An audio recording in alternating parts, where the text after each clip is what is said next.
Hello again, everybody. Welcome back to HemingwayLand.com, your source for quality, affordable land in the state of New Mexico. New property going live on the website this week, guys. This one is in the Indian Knolls subdivision. Last year we listed property out here. It was very successful. You guys responded to it really well. It sold pretty quickly, especially because of the price point that it's at. And in the time that has passed since we sold that property and today, we have worked very hard at trying to find more land in this region. Hemingway, why? Here's why, guys. As you can see from the headline up here, largely unrestricted property, number one. Of course, our buyers really like that. Additionally, this is one of the few subdivisions I've seen out here in Cibola County where the lack of restrictions is also met with power and underground utilities. Usually you get one, you don't get the other. So it's rare to find that. And additionally, it's a very large piece of land. It's 20 acres. Now, here's the thing, guys. We have not one, not two, but actually three properties in this subdivision that we're going to discuss in today's video. These properties are all adjacent to one another, so as you can imagine, all the details that will be discussed here are they pertain largely in equal portions to all three of these lots. So we're going to make one video. We're going to post it on all three listing pages, and anybody who wants to learn the subtle nuances of difference between these properties can come down here to the property-specific notes. Whatever separates them, whatever is worth mentioning, will be discussed here. Finally, guys, let me just scroll down the gallery. I just want to bring this up on a plat map and just show you guys exactly what we're looking at. These are the three lots right here. Reference number CBNM 7643 A, B, and C.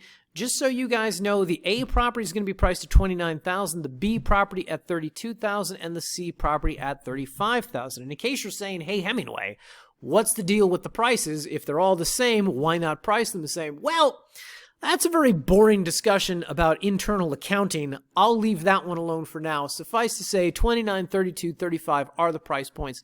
Of course, these lots can be purchased individually or together. If you want to buy all three properties, that's $100,000.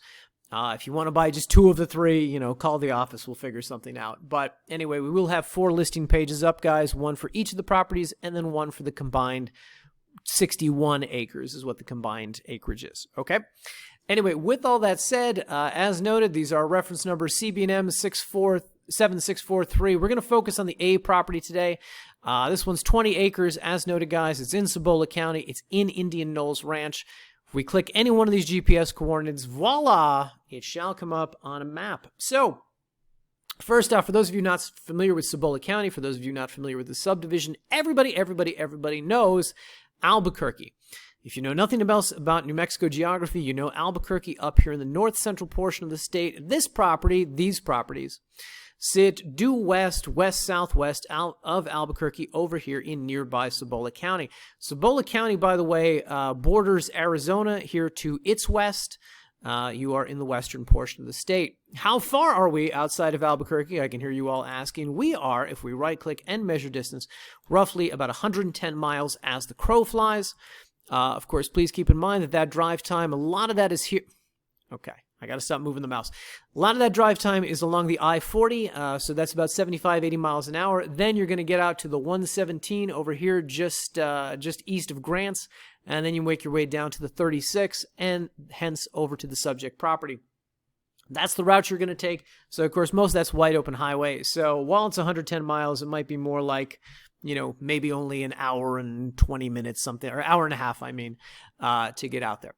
With all that said, guys, let's just talk about Cibola County a little bit. Cibola is one of these counties I've joked about in the past, has more cows than people. That being said, there's a lot to do out here. What it lacks in population density, it tends to make up for in outdoor attractions. So, for instance, if we just kind of zoom in on the map, here at the 53, this is, you've got the ice caves and the Bandera volcano over here. You've got the El Morro National Monument over here. You've got the El Malpais National Monument down here. You've got the conservation area over here. You've got the Chain of Craters Wilderness Study Area. If outdoor attractions such as these are not your jam, you will be glad to know that there are some bodies of water out here, boating, fishing opportunities, etc. Rama Reservoir, of course, up here just outside the town of Rama. But more notably, the Blue Water Lake State Park up here in the northern part of the county. This one is really nice, really picturesque, and just a lot more space out here to explore, to take your boat, to go jet skiing, so on and so forth. Of course, it should also be noticed, guys, there's this big giant green splotch on the map. That is the Cibola National Forest, roughly about 300,000 acres that you have within this county, where, of course, you could go hunting, hiking, camping, so on and so forth.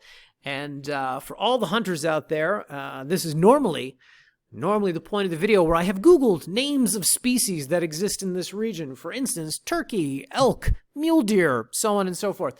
Let's just assume if it's got 4 legs, it's in this forest. As long as it's not a zebra or an elephant, you're pretty much going to be able to find it out here and get a permit to go hunt it. And of course, that is just right in the backyard of the subject property down here. Now, one last thing I want to point out to you guys.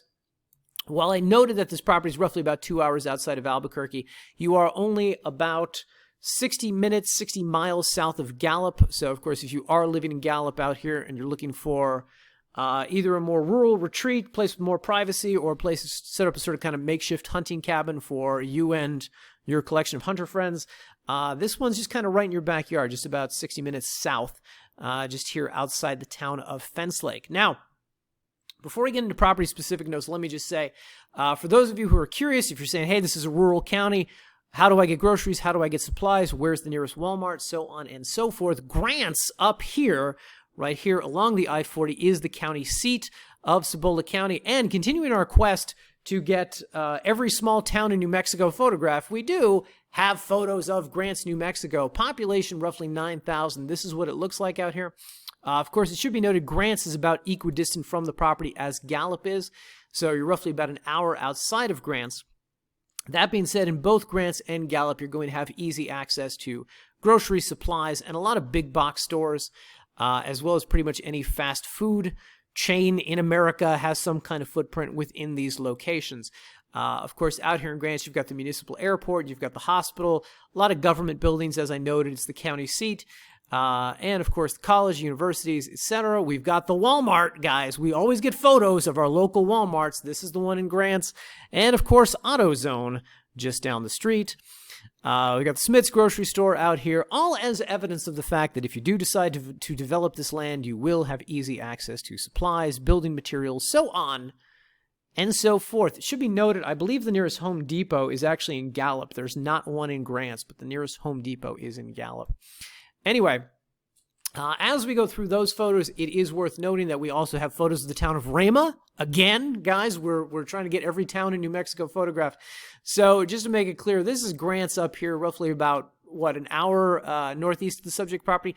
Rama is up here, roughly about 30 minutes north of the subject property. Rama is a pretty small town.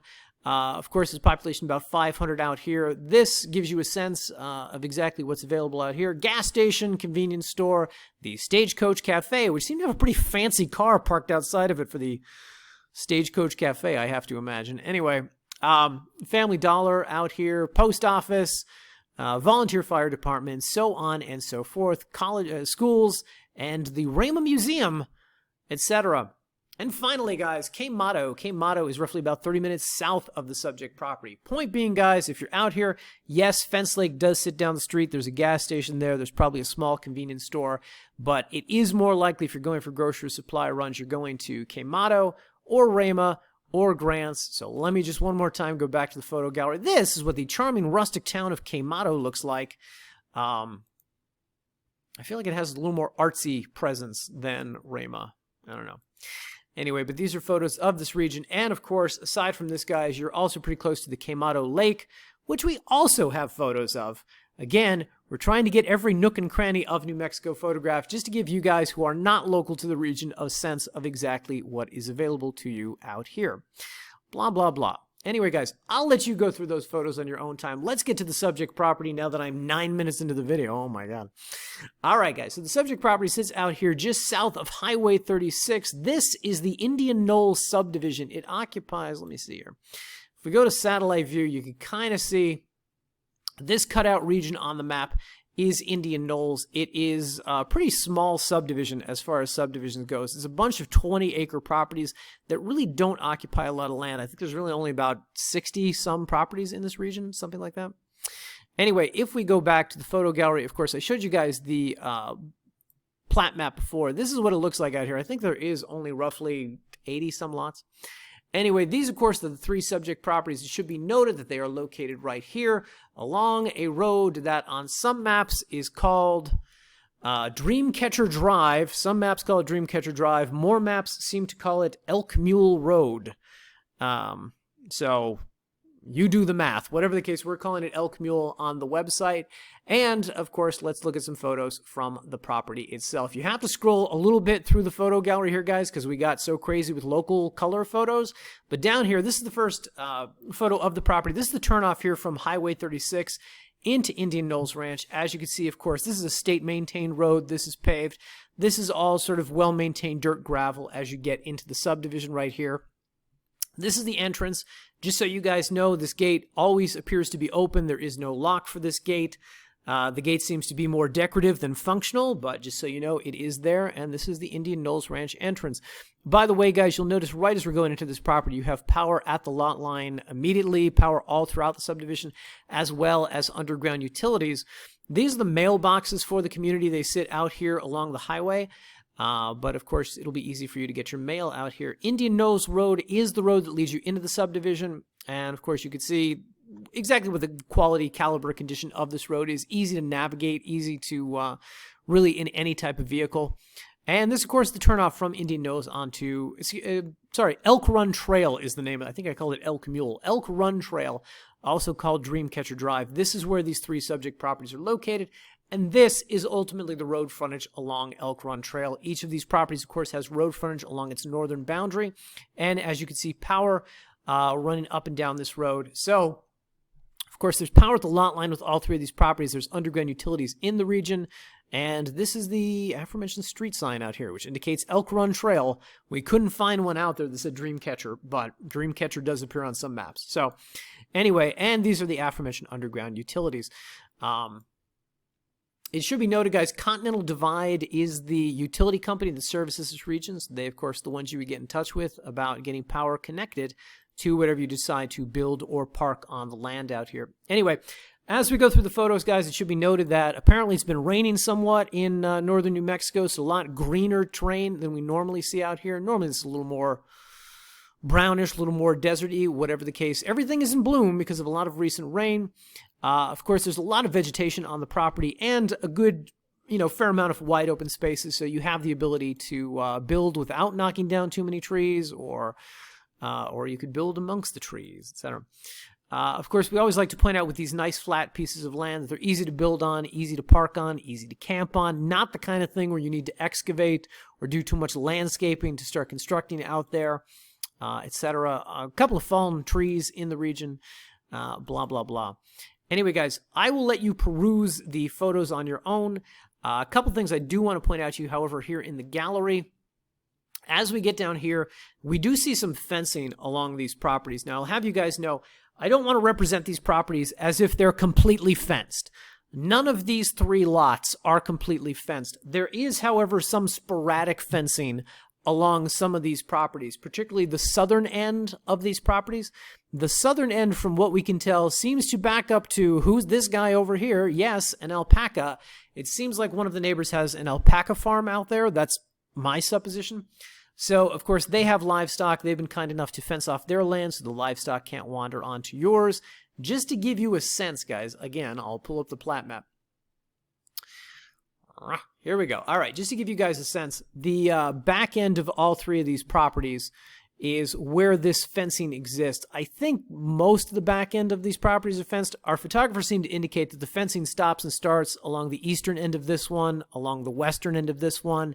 So if you do decide to purchase the property, you're going to develop it, you're going to keep livestock on the land, obviously you're going to have to fence off the property. So I just want to make it clear, guys, that whatever fencing exists out there is not consistent amongst all the boundaries, amongst all the perimeter of any of these 3 lots, okay? And finally, guys, after the photo of the alpaca down here in the photo gallery, we've also got the helpful drone photos of the region with the footprint of the subject property in the photos, just to give you a sense of the exact size, shape, location, terrain, footprint, general footprint of the property. If you go through these, you're going to see that some people have developed the land around them. Here's one of those neighbors. I know we're going to see more as these photos go on. Here's another one up here. One of these people has an alpaca farm. I think it's this guy over here. Anyway. But yeah, as you go through that, you get a sense of exactly how nice, how picturesque this region is, etc., and the surrounding valley. So I'll let you guys explore that. Additionally, we will have a drone video up at the bottom of the page for you to review as well. Now, guys, let's talk about zoning with these properties. So as we like to note, one of the nice things about Cibola County is that Cibola has no county-wide zoning ordinance. Cibola County always defers to the subdivisions that exist out there. If a subdivision has an HOA and the HOA has rules, the county defers to the HOA. If the subdivision has covenants and restrictions, the county defers to those. So we have unrestricted land by county standards, number one. Number two, Indian Knolls is a subdivision without an HOA. Because it has no HOA, it has no annual dues. Okay, so those are two good things that a lot of our buyers really look for. Those are things you're not going to have to worry about. Somebody telling you what you can and cannot do with your property.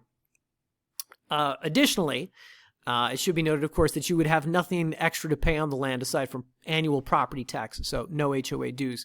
Now, the thing about Indian Knolls is that when the subdivision was created, there were covenants and restrictions that were created with the subdivision. We have got those linked right here for your reading pleasure. Here's the thing that we like to say about these covenants. I don't like to buy properties in subdivisions where there's really strict covenants. These are very light covenants. These are what we call common sense, good neighbor covenants. They have a lot more to do with basic things like disposal of trash, prohibitions of excessive noise, so on and so forth. That being said, I do want to review them with you guys just so you know what is going on with this property. Now, of course, if you click that link, it's going to bring up this PDF. Here just is my 2 cents on covenants and restrictions. The way that this works, for those of you who don't know, when the subdivision is created, the developer creates these restrictions, right? And the restrictions could say something like, you can't have dogs on the land. They don't say that, but they could, right? And from now until the end of time, nobody who buys this property is allowed to have dogs. Now, realistically, would that ever be enforced, particularly in a region without an HOA? Would that ever be enforced? No. Do most of the people who live in that region even know that that thing was written into a deed some decades back? Probably not, okay? So what I like to tell buyers is that most of these things will probably never be an issue unless you're a real jerk, okay? Unless you manage to annoy every neighbor in the region and they, somebody has the time, the inclination, the money, the agency to make your life hell, and they want to try and litigate. Somebody could pull up the covenants and restrictions from 4, 5 decades back, and they can say, hey, this guy's got a dog on his property, okay? But short of something like that happening, particularly with a large piece of acreage like this, 20 acres, where probably nobody's even going to know what you're doing out there, there's really not that much to concern yourself with. That being said, we do like to familiarize our buyers with these, so let's go through them. First off, guys, the points to know, these are the kinds of questions that often get asked, so let's just address these. Number one, as far as time limits to build, from the time that you break ground on the land, you've got 1 year to complete it. What happens at 1 year and a day? Probably nothing much. But that's what it says in the covenants. Also, guys, let's keep in mind you could buy the property, do nothing with it for 50 years, but the minute you put a shovel in the ground and say, hey, I'm going to put a house here, that's when the clock starts on that. But again, who's watching, who's keeping track? I don't know, probably no one. Point number 6 in this document has to do with animals. Essentially, if you're going to keep livestock on the land, please fence in the livestock. Don't let it wander haphazardly onto other people's property, eat their plants, poop on their ground, so on and so forth, okay? Number 7. This one's probably the strictest thing within this, which just basically says no mobile homes. So if you're going to develop the property, you can't put a mobile home on the property. Again, I don't know who's keeping track of that, but familiarize yourself with point 7 if that is a plan that you have. If you are going to spend $30,000 on a property and that's what you want to do with it, you should be aware of that. Point number 8 has to do with RVs. Surprisingly, RVs are acceptable for up to 10 months at a time. Now, my suspicion is that this point number 8 really has to do with when you're building a permanent structure, but it doesn't really enumerate it in that fashion. So to me, that just says RVing and camping on the property is acceptable for, 10 months or indiscriminate periods. Point number 14, guys. Point number 14 down here has to do with no subdividing of the lots. So if you're looking at 20 acres and saying, oh my God, this is great, I'm going to chop it up into 21-acre parcels and resell them, you can't do that, okay? And by the way, that's one that I think all your neighbors would be aware of because everybody out there has got 20-acre land, okay, 20 acres of land. Point number 15, for anybody who's interested in building a tiny home, the only restriction here is No permanent residence, blah, blah, blah, contains less than 500 square feet. So as long as you're building something that's 500 plus square feet, you can live out of that. You can call it your dwelling, your permanent domicile, etc. So depending on your definition of a tiny home, that may fit into it, 500 square feet. And finally, guys, point number 21 that I want to point out here has to do with the creation of an HOA. These covenants were written about a bajillion years ago, and whatever HOA was intended to be created at that time does not exist right now, and hasn't existed probably for some time. So, point being, no HOA, no covenants. It is enumerated here in the document, but it doesn't exist in real life. Now, with all that said, guys, let's just go through the parts of the covenants that I consider are the obvious things. Okay, so you just looked at like 6 pages, and you're like, hey, this Hemingway guy skipped over a bunch. Maybe there's something he's not telling us. Here's the stuff that I skipped over. Number 2. And these are all basically, don't be a jerk. To me, this all boils down to, don't be a jerk, don't annoy the neighbors. Point number 2, no obnoxious, noisy, or offensive business or commercial ventures or other such activities shall be conducted on the land. Don't make a lot of noise. Don't have noxious odors emanating from your property. Seems reasonable. Point number 3, no mining will be permitted on any lot. Okay, that one seems easy to abide by. Point number 9 down here has to do with junk cars, abandoned, disabled, or junk motor vehicles, blah, blah, blah, shall not be stored on any lot. Okay, don't create a giant eyesore out of this beautiful, 20-acre property that you've been given. Don't park junk cars on it. That one also seems easy to avoid. And number 10, no lot shall be used for storage or dumping ground of rubbish. Don't put a junkyard on the property. Again, guys, these are what we consider reasonable good neighbor covenants. So if you're able to abide by that and you're not annoying too many of your neighbors, if they even know you're alive out there on a 20-acre property, these are the things that you should be aware of, okay? Anyway, guys, with all that said, let's just talk about utilities and about source of water. As noted earlier, Continental Divide Electric Co-op is the utility company that services this region. If you have questions for them about cost or logistics for getting hooked up to the grid out here, or even getting, I'm under the impression that they also provide the underground utilities. They also provide the cable, the telephone, the satellite, satellite, fiber optic, internet, so on and so forth. My guess, I believe, is Continental. So reach out to them, talk to them, get clarification on any points you need. Again, if you're going to develop the property, you probably do want to be aware of cost and logistics involved in that. That's number 1. Number 2, of course, there are no city utilities out here in regards to water. So when it comes to water, guys, as always, the New Mexico State Engineer is the government office that you're going to want to reach out and talk to. They are the ones responsible for water rights and well permits within a given region. If you click this link, of course, it'll bring up, this is the Continental Divide website from earlier that I was referencing. Click the link up top. It'll bring up this website. But this is the website for the Office of the New Mexico State Engineer. Again, they have everything to do with water rights, well permits in the state. So if you're going to be drilling a well out there, you're going to have to talk to them sooner or later. Of course, guys, as always, we always recommend that our buyers talk to local well drillers, particularly if you're trying to get a sense of what is this going to cost me, what is the water table depth in this region, how far down am I going to have to drill, so on and so forth. A lot of people call us with those questions.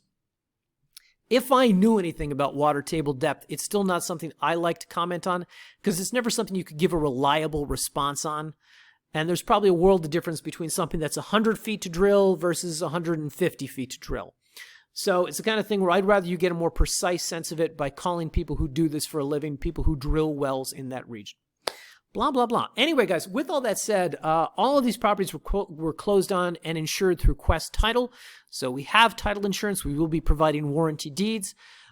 If you would like to purchase one or more of these properties, just come up here, click the Buy Now button, and as always, that'll take you to a secure page where we ask for the $500, I can't stress this enough, non-refundable earnest money deposit. We write it here, we write it here, we write it on the listing page, and we write it down here. Non-refundable, guys. Please do not initiate this transaction unless you, 1, have all the money, and 2, are serious about buying. Okay, guys?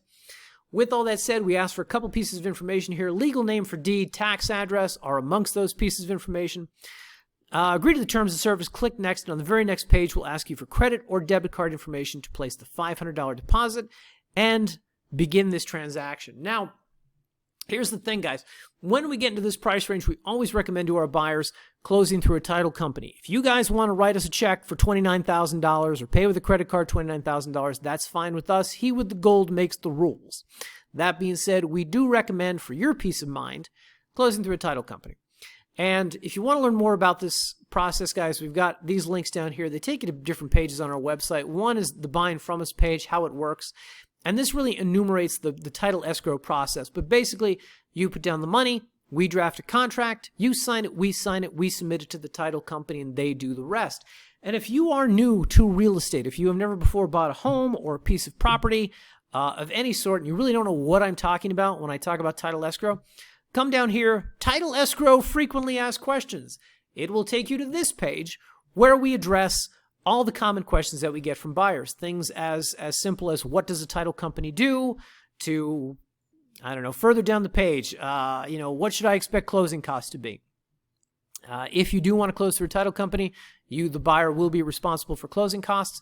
And so those and other details are included in this very comprehensive frequently asked questions section. Finally, guys, we have links on both these pages to a copy of what our standard sale purchase agreement looks like. This is a generic version of it, but basically it's one page for signatures. You sign it, we submit it to title, they do the rest. And it should be noted, guys, title companies don't do anything until they have, they don't do much, but they don't do anything until they have a contract signed from buyer and seller demonstrating intent, and we do not draft the contracts until we have the $500 non-refundable earnest money deposit. With all that said, guys, hope I covered all the points. These are properties I really like in a subdivision I really like. As noted earlier in the video, we've had good response last time we listed properties out there. Hopefully you guys like these as much as I do.